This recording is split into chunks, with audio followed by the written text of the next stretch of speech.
बिस्मिल्लाहिर्रहमानिर्रहीम, अस्सलाम वालेकुम। मैं मोहम्मद फराज हूँ और आप देख रहे हैं करंट अफेयर्स विद फराज। जनाब, पाकिस्तान तहरीक इंसाफ का बल्ला बल्ला ही बल्ला, हर तरफ बल्ले बल्ले आप कहें या बल्ला बल्ला कहें, बात एक ही है। पाकिस्तान तहरीक इंसाफ के बल्ले को हर कोई लेना चाह रहा है। इलेक्शन कमीशन ऑफ पाकिस्तान अपने तई कोशिश कर रहा है कि बल्ला ले लिया जाए। पीएमएलएन की कोशिश है कि बल्ला ले लिया जाए। पीपल्स पार्टी अपने तौर पे चाह रही है कि बल्ला ले लिया जाए, लेकिन अदालतें ये चाह रही हैं कि बल्ला जिसका है यानी कि पाकिस्तान तहरीक इंसाफ को वापस दे दिया जाए। और ऐसा ही हुआ। पेशावर हाई कोर्ट ने आज बल्ला पाकिस्तान तहरीक इंसाफ को वापस कर दिया। और बल्ला और तहरीक इंसाफ का वैसे भी रिश्ता बनता है, चूंकि तहरीक इंसाफ के चेयरमैन स्टार बल्लेबाज और पाकिस्तान के मायानाज ऑलराउंडर और दुनिया क्रिकेट के मायानाज ऑलराउंडर इमरान खान साहब किसी से ढके छुपे नहीं है और उनका और बल्ले का रिश्ता वैसे भी बनता है। सो बल्ला आज पेशावर हाई कोर्ट ने इमरान खान साहब को वापस कर दिया है, पाकिस्तान तहरीक इंसाफ को वापस कर दिया है। लेकिन वापसी के साथ ही इसके खिलाफ मजीद साजिशें शुरू हो गई हैं। इलेक्शन कमीशन ऑफ पाकिस्तान के पेट में मरोड़ उठना फिर से शुरू हो गए। इलेक्शन कमीशन ऑफ पाकिस्तान ने अपनी जो उनकी कानूनी टीम है उसको बुला लिया है और उनके साथ फैसले के बाद, उनके साथ मुशावरत के बाद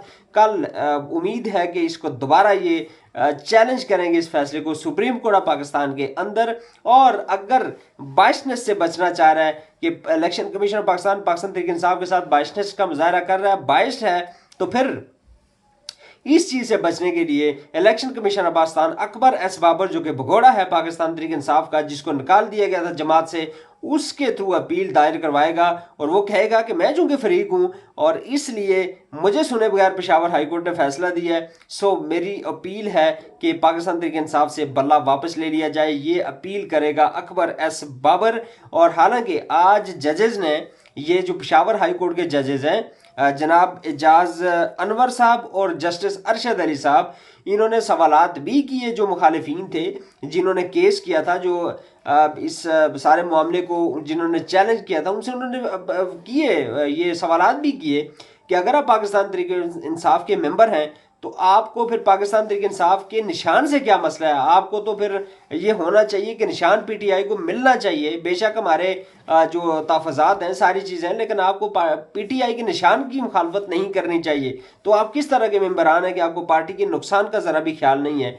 तो ये चूंकि पेशावर हाई कोर्ट के जजेस ने सवालात पूछे, लेकिन जब ये मामला सुप्रीम कोर्ट ऑफ पाकिस्तान के पास जाएगा, वहां पे काजी का जो इंसाफ है वो सारी दुनिया देखती है। और वो इंसाफ जो है, मुझे लग रहा है कि वो पाकिस्तान तहरीक इंसाफ से बल्ला ले लेगा। ये मेरी ज़ाती सोच है। इसके पीछे टेक्निकलिटीज़ क्या हैं, कानूनी जो पेचीदगियां हैं वो क्या हैं, क्या इलेक्शन कमीशन ऑफ पाकिस्तान ये केस अगर लेकर जाएगा तो सुप्रीम कोर्ट ऑफ पाकिस्तान इसको क्या फौरी तौर पर जैसे चंद घंटों के अंदर दरख्वास्त मुख्तस कर दी जाती है, इसको भी करेगी या नहीं करेगी, ये वक्त आने पे पता चलेगा। लेकिन अगर ये सुप्रीम कोर्ट ऑफ पाकिस्तान में इस फैसले को चैलेंज किया जाता है तो आई एम 100% श्योर कि इस पे भी काजी का वही रवैया होगा जो पाकिस्तान तहरीक इंसाफ के किसी भी केस में उनका पहले रवैया सामने आता रहा है। जनाब, दूसरी जानिब आज सुप्रीम कोर्ट ऑफ पाकिस्तान की तारीफ करना भी बनती है। जो हमारे जनरल मुशर्रफ साहब हैं, अल्लाह ताला उनको जन्नत फिरदौस में आला मुकाम अता फरमाए, चूंकि दुनिया से जा चुके हैं, लेकिन उनके खिलाफ जो केस था वो केस था उनकी सजाए मौत, जो उनको जस्टिस वकार सेठ, जो कि पेशावर हाई कोर्ट के जज थे, उनकी भी डेथ हो गई है,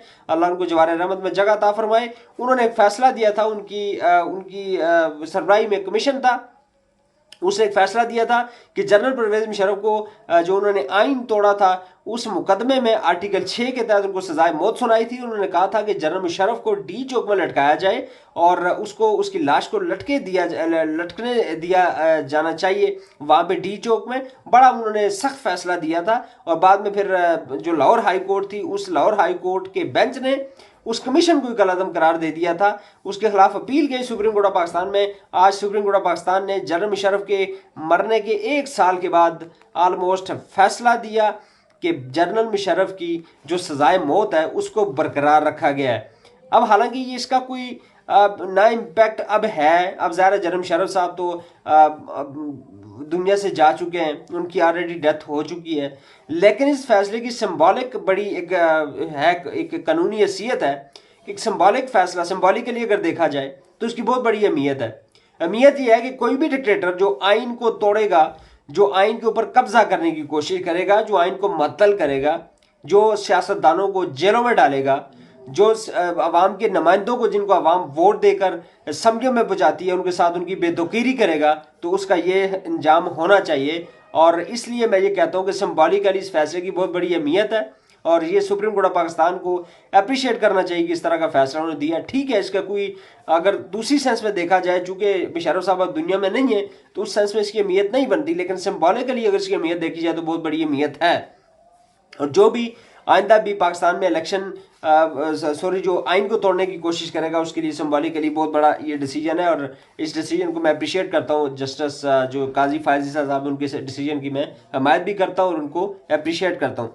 जनाब, दूसरी जानिब आज सुप्रीम कोर्ट से ये बड़ी खबर कि मज़ाहिर अली अकबर नकवी साहब, जिनके खिलाफ रेफरेंस दायर किया गया था और जो उनके इनकम थी उससे ज़्यादा सासों का केस, उस हवाले से उनके ऊपर रेफरेंस दायर था और उस रेफरेंस से तंग आकर बिलाकर, चूंकि उन्होंने बारहा कोशिशें की, उन्होंने बार बार दरख्वास्तें दी कि यार मेरे ऊपर जो है ये एक बायसनेस किस्म का एक केस चल रहा है और बायसनेस दिखाई जा रही है सुप्रीम कोर्ट ऑफ पाकिस्तान के जजेस की जानिब से भी और जो जुडिशल कमीशन उनकी जानिब से भी, लेकिन किसी ने कान नहीं धरा। बिलाकर आज जस्टिस मज़ाहिर अली अकबर नकवी साहब ने इस्तीफ़ा दे दिया और इनकी सज़ा सबसे बड़ी यही है कि ये पाकिस्तान के आइन के साथ खड़े थे और पाकिस्तान में आइन के साथ खड़ा होना चूँकि बहुत बड़ा गुनाह समझा जाता है, उस गुनाह की उन्हें सज़ा दी गई और आज वो सुप्रीम कोर्ट ऑफ पाकिस्तान से रुखसत हो गए। उन्होंने अपना इस्तीफ़ा जो है वो सदर आरिफ अलवी साहब को भिजवा दी है और अब वो एज अ जज सुप्रीम कोर्ट ऑफ पाकिस्तान में मजीद नजर नहीं आएंगे। इसके बाद एक बहुत बड़ी डेवलपमेंट, आज जो फौजी अदालतों को कलअदम करार देने का तफसीली फैसला जारी कर दिया। जस्टिस मुनीब अख्तर साहब ने यह फैसला लिखा है और इस फैसले में जो तफसीलात थी किन बुनियादों पर जो है वो फौजी अदालतों को कलअदम करार दिया गया, वो तफसील से जस्टिस मुनीब अख्तर साहब ने ये लिखा है। 125 सफ़हात पर मुश्तमिल ये फैसला है। आल्दो इस फैसले को जो एक 6 रुकनी बेंच था वो ऑलरेडी इसके ऊपर हुक्म इम्तना जारी कर चुका है। जस्टिस सरदार तारिक साहब की सरबराही में जो बेंच था उसने हुक्म इम्तना जारी कर दिया था इस फैसले के ऊपर, लेकिन साथ ही उस जो जस्टिस तारिक मसूद साहब की सरबराही में जो बेंच था उसने ये भी कहा था कि तफसीली फैसला आने के बाद केस को मजीद आगे जो है इसको देखा जाएगा। लेट्स सी कि अब ये तफसीली फैसला चूंकि आ चुका है, उसके अंदर इन कवानीन को कलअदम करार देने की जो वजूहात थी वो भी जस्टिस मुनीब अख्तर साहब ने अपने फैसले में लिख दी हैं। तो अब देखते हैं कि इसके बाद जस्टिस तारिक मसूद साहब का जो बेंच था या कोई और बेंच अगर लेट सपोज इसके ऊपर बनता है तो वो क्या इस केस को आगे लेकर किस अंदाज में बढ़ेगा और अल्टीमेट फैसला इसके ऊपर क्या आएगा, आने वाले दिनों में ये भी हमारे सामने आ जाएगा। लेकिन जनाबे वाला, इस वक्त देखा जाए अगर तो चीज़ें बड़ी कॉम्प्लिकेटेड हैं। एक साइड पे जो है वो हमारी अदलिया है और दूसरी साइड पे दूसरे लोग हैं। लेट्स सी कि कौन विनर होगा।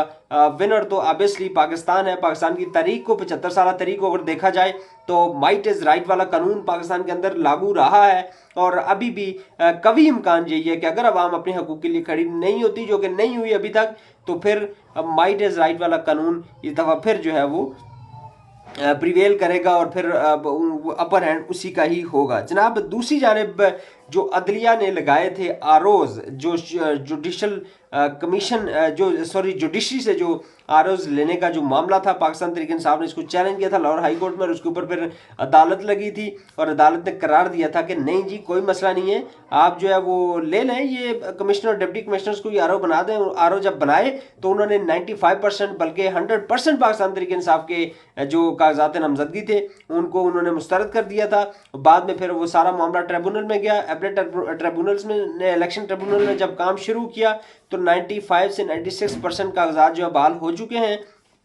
पाकिस्तान तहरीक इंसाफ के तमाम वो लोग जिनके कागजात मुस्तरद कर दिए गए थे उनको वापस इलेक्शन लड़ने की इजाज़त दे दी गई है, लेकिन इमरान खान साहब के NA-89 से और लाहौर से भी उनको न सिर्फ नायल करार दिया गया है, उन्हें कहा गया है कि आप चूंकि आपकी नायल ही है इलेक्शन कमीशन की तरफ से, इसलिए आप इलेक्शन नहीं लड़ सकते। उनके दोनों जानिब से दोनों जगहों से कागजात नामजदगी मुस्तरद कर दिए गए, लेकिन मैक्सिमम ऑलमोस्ट 95 टू 96% जो कागजात नामजदगी हैं पाकिस्तान तहरीक इंसाफ के तमाम लोगों के उनको मंजूर कर लिया गया है और वो इलेक्शन लड़ने के लिए एल हो गए हैं। उसमें अली मोहम्मद खान है, या जो अली अमीन गंडापुर हैं, यास्मीन राशिद हैं लाहौर से, अमाद अजहर हैं, महमूद रशीद की आज कागजात नामजदगी जो हैं वो मंजूर कर लिए गए हैं। सो इस वक्त बड़ा इंशाअल्लाह अज़ीज़ कांटे का मैच पड़ने वाला है। शर्त यह है कि पाकिस्तान तहरीक इंसाफ को लेवल प्लेइंग फील्ड दी जाए, जो कि इस वक्त नहीं दी जा रही। और उसकी सबसे बड़ी वजह यही है कि अगर पाकिस्तान तहरीक इंसाफ को लेवल प्लेइंग फील्ड दी जाती है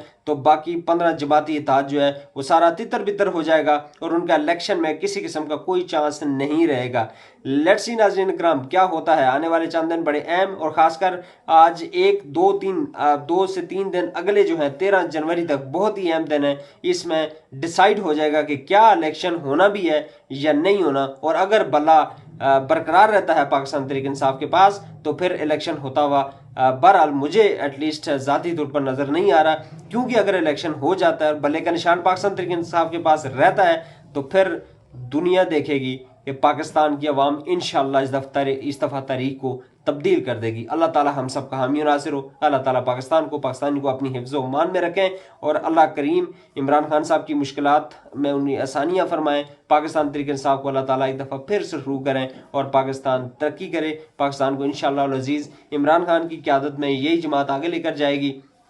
यही जमात है जो पाकिस्तान की तरक्की की जामिन है। ये जमात है जो पाकिस्तान की इस वक्त जितनी भी परेशानियाँ, जितनी मुसीबतें हैं, जितने हमारे मसले मसाइल हैं, उन सब से निकालने का कोई अगर काम कर सकता है पाकिस्तान तहरीक इंसाफ कर सकती है। अस्सलामु अलैकुम रहमतुल्लाहि व बरकातुहू।